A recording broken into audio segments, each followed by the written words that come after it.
So there's a map that's called the Book Desert Map, right? And they've kind of pulled data together from different, like from census data, from National Education Agency data, all of this data to create a heat map of where book ownership is in certain cities or really all over the country. You can put in a zip code and you can find out, right?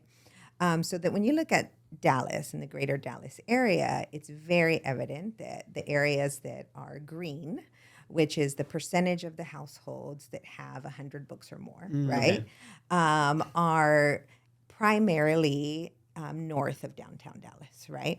And then there are some pockets that are kind of yellow, and then you have some pockets that are red and orange, right? And those red and orange areas are the areas where the majority of the households do not have that, right? Do not have 100 books or more in their households. And so when you look at our neighborhood, our zip codes, we fall in those red areas, those book desert areas. There's one area that is kind of a yellow area, and that's Kessler Park, right? And Sure enough. so then you look at it, right? And then when we started to look at the data, it to me, just knowing some of the history of our city, right? Of course. It resembled to me the same as the food deserts, healthcare deserts. And so I started to like think about it a little bit more and pull some information back. And then if you kind of overlay it with the redlining maps that have been used in the city, right, then you see that they pretty much align, right? And so looking to see that, you know, these are things or lasting effects of practices that were used in Dallas, right, to really decide who had access to what and where money was going to be invested. And the more that we kind of explore this work and the more that we're involved in like trying to build this reading culture, I think, and as educators too, we were able to see that like it has lasting ramifications, right?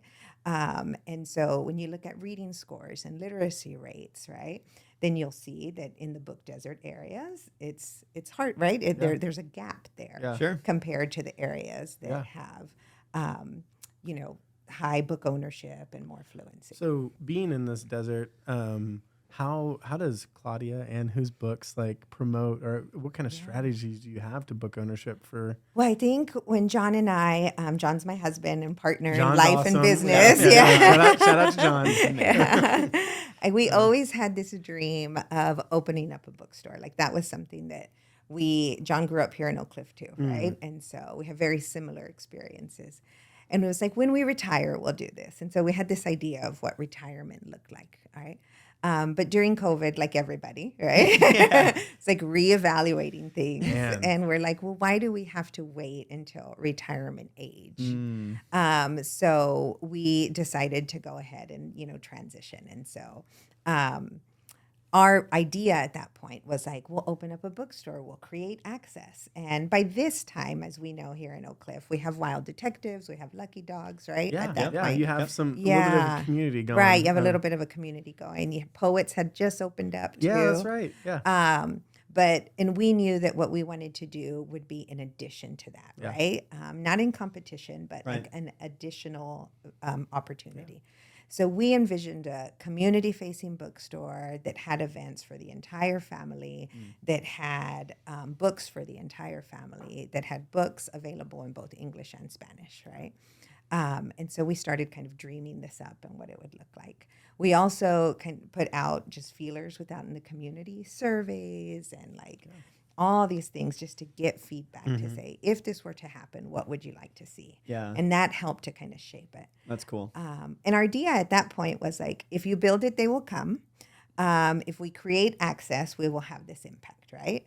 And yes, all that was true, right? Yeah. Like I think 50% of kind of our original clientele or visitors were people who, what we call, they were lifetime readers, right? Yeah. And they were excited about having another place that they could browse and that they could, you know, collect books from.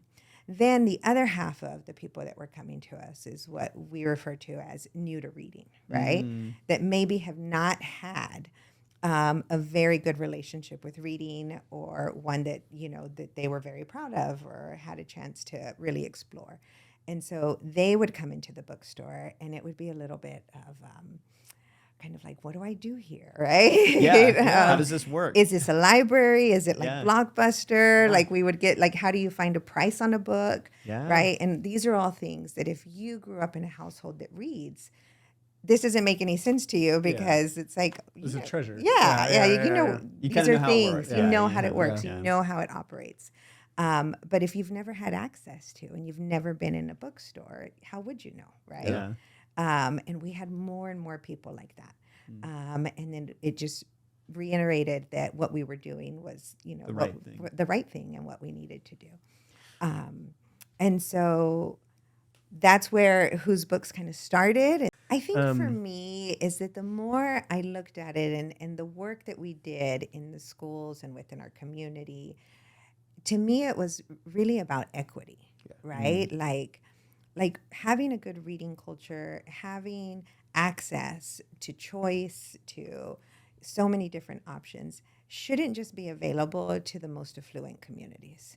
It shouldn't just be available to where there's a lot of investment dollars, right? Like it has to start somewhere.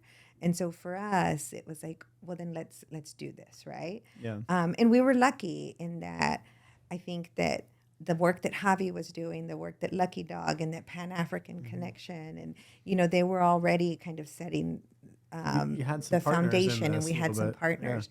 And so when we joined in and said, okay, you know, we're opening up Whose Books, and we're same in this ways, but different in these, Yeah. right? They have just all been like welcoming. It's such a great community. We all come together every year for Independent Bookstore Day now. Love it. And we do the Oak Cliff Book Crawl. It's a huge awesome. thing. Now there's another bookstore that has just opened up in the area, and it's one that is just specifically romance. Oh, wow. And so now you have 6 Great. bookstores in Oak Cliff, and it's becoming an attraction. Like we have people coming from all over Yeah. outside of Dallas Independent bookstores. In to Oak come Cliff. to the Let's go. bookstores. Yeah. So from a book desert, right, to like the now the flourishing. highest concentration of bookstores in the city of Dallas.